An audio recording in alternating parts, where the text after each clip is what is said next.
Hey, welcome to Joe's Multiverse. I'm Joe, and today we're going to be taking a look at this awesome Death Metal Batman here. But before I get into the review, I wanted to give a special thanks to my friend Hambone for finding this out in the wild and sending it to me. We can't find this figure around the area here right now, so he was kind enough to get it in the mail so I could get it a little earlier than expected and do this review for you. And I also wanted to give a special shout out to a lovely young girl named Nadia. It's her birthday this coming Sunday, so happy birthday, Nadia. I hope you have a very special day. All right, let's get into this figure.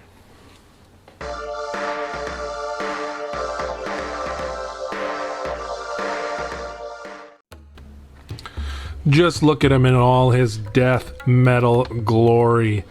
Oh, I can't wait for him to come out of there. We have to take a closer look at this guy. How about that? Very nice artwork on the back, sitting on the motorcycle. And yes, when he is out of the package and you see him on that Batcycle, he looks just as cool as that picture is portraying him. And we get a few other McFarlane figures from the collection. All right, let's not waste any more time.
Alright, you know, if I thought the Merciless and the gauntlets on that gold label Batman poked my fingers and tore up my hands, they have nothing on this guy, but he is a heck of a piece of art to behold. It does have the ball pegs like the rest of McFarlane, especially the Batmans. Yeah, we're still getting that big ball joint ankle, nothing to cover up on this particular finger, but the ankle pivot and rocker and all that stuff seem to be okay. Let's just check to see if we can get his legs or his feet to be flat.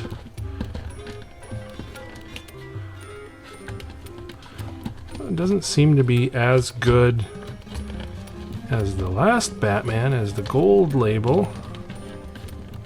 Maybe if you were to turn his feet out a little bit, you can get away with it. How far does he do the splits? Oh, look at that. Jean-Claude Van Death Metal Batman. Whoa! Check it out. I don't know why a big, tough, burly, metal-looking Batman here would need to do that, but he does nevertheless. Look at all these cool straps he's got. We gotta take a closer look at these things. Lots of texture. And these, I don't know why these are necessary, just to tear your fingers up, but they're there. All these little spikes and knobs and everything. Would not want to get kicked around by this particular Batman. He's got all kinds of stuff going on his boots, all kinds of artwork. Look at that there. It's kind of like Batman gauntlets on his on the side of his boots. These straps and everything that he has. He's got the little toe pivot, which I don't know how much of that is necessary. He's got all kinds of spikes and everything running around his thighs. And oh my gosh, what do we have here? It is a thigh cut, thigh articulation on a McFarlane figure. Say it isn't so. Oh my gosh, what's going on? That old tricky Todd has heard our cries and have answered them with a thigh cut. Wow. He's got some, see, I like how they have the some black wash kind of around those straps. I kind of wish that they would have, well, I guess you can't really see it. You don't really need it back there. And we even have chains and stuff on the back of the belt with the skulls. That is very cool. Nice texture on his pants. Awesome. Let's take a look at this bat symbol. Very classic, very cool, very metal looking. And we have that old school gray, just like on the gold label. And he's got all kinds of stuff going on with his arms and his gauntlets and his wrists and his fists, his gloves. Don't see those ball joints as much because he's got the overlapping gauntlets on there, which is good. It does hinder a little bit of movement going that way with his hands, but they do rotate around and you can do all kinds of things in that area. You can get his arms up a little bit. This jacket is going to hinder that quite a bit, but that's okay because I would not take this jacket away because that's like, I don't know, at least 40% of the look, which is very cool. If not 50 maybe, you tell me. But all kinds of cool stuff. The silver, the black, the off black, the silver wash over the spikes on the black jacket here, and then it's got the cut up the back, probably going to make it very easy or easier to be sitting on the motorcycle, but then has the look of a Batman cape. Very clever, very cool.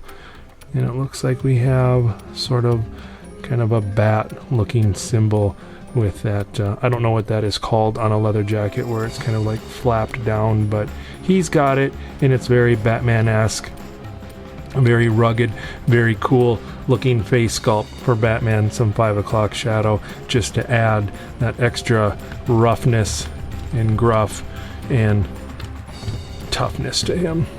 Very, very cool. He comes with this half bat shaped sickle, and it's very, very hard to get that in his hands. Some hands you get and they're very pliable but still can grip, and these things, these hands of his, you can just barely get open. You'd almost have to warm them up. I love the bat symbol on the belt buckle, these chains, all those skulls. So metal, so scary, so cool. Very, very gothic. It looks like something you'd find in a Halloween store for a specialty item of Batman. For the graveyard or something. It looks like almost Undertaker type American badass Batman or something out of your weirdest, darkest nightmares. But let's see how he looks on the Batcycle. When I bought this Batcycle, I bought it for a reason, one reason and one reason only. It was to put this Batman on this bike. You can try all the other variations. You can try to see what it looks like with the other Batmans. You can put Deadpool, you can put Venom, you can put Spider-Man, Ghost Rider, whoever, but nothing is gonna look as good and as glorious as this Death Metal Batman. I've been waiting ever since I bought this Batcycle to be able to possess this particular Batman and to put him on this particular bike. And today is that day. What a glorious day it is. And here he is on the Batcycle. Nothing and nobody looks better on this bike than this Batman. So cool. And that cape looks fantastic on there. It has that cut so he can be riding on there. He looks very dangerous, very gothic, blends right into this bike perfectly. They were literally made for each other. Well, this was one of my favorite figures to review. So excited to be able to have this, and so excited to be able to put this Batman on this Batcycle. Let me know out there, anybody else able to pick this duo up, and what did you think about it? All right, well, until the next time we review a badass Batman and enter the multiverse, I'll see you later.